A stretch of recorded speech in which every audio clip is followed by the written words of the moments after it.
Hi dears, it's been a while. I'm back. Alright, so today I'm going to be showing you how I made this lovely fascinator. It was for a little girl's graduation. I hope you like it and you're expectant. Here are the items we'll be making use of to make the fascinator. And so the first thing you need to do is cut out your crinoline. I cut out 18 inches to make my rows, and this is your 7-inch width crinoline. So the first thing I did was to cut them out and make the other part straight. Now this rose is not like the type of rose that I've made before, so you want to pay attention and know how to make this type of rose. So after I did that, what I did was that I sewed the two edges together. Keep watching and learning.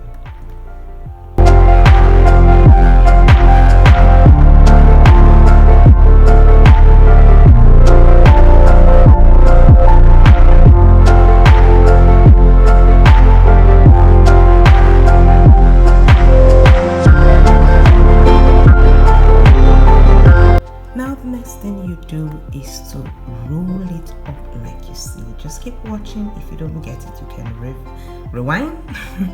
Now I'm looking as if it's cassette. Anyway, rewind and then play it all over again to get how I made this pretty roll. So after you're done with rolling it, the next thing you need to do is take your thread around, sew it and knot it at the point you want. I didn't want a long rose, as in it standing up so long. I just wanted it the size you can see. Once you're done with sewing the rows, the next thing you want to do is cut out the excess like so. I made 3 of this and I took a flower trimming and I began to sew them together like so. Keep watching and learning.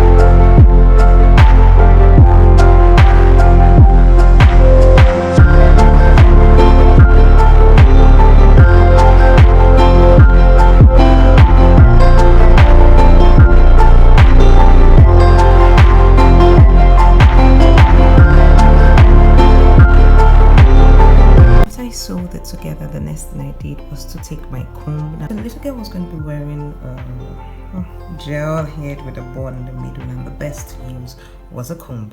So I'm going to show you how I attached my comb to this lovely fascinator. Stay tuned, I'm not yet done with the fascinator.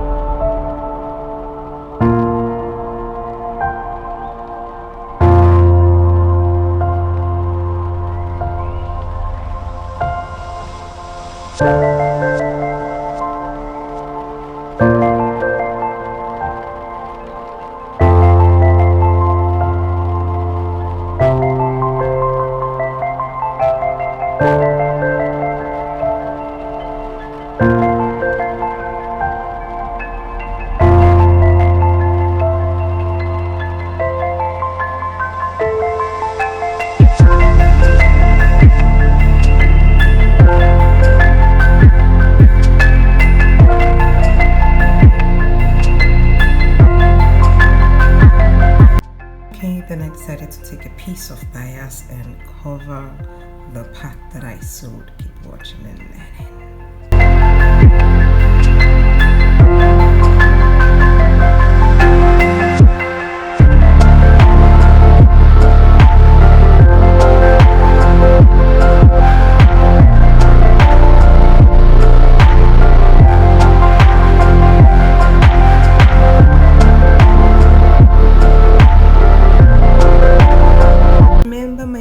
Antenna. If you don't know how to make the beaded antenna, just check the description, you'll get a link because I've made that previously. So I decided to use it to, you know, give it a touch up and make it look cuter.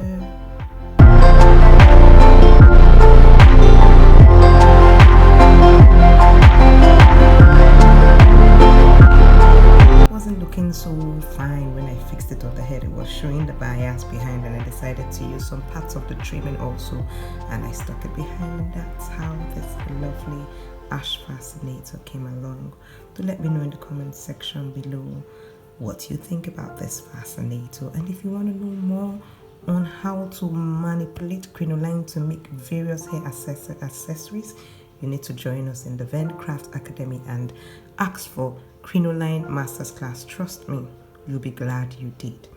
And to see more videos on crinoline, please click this video above. See you.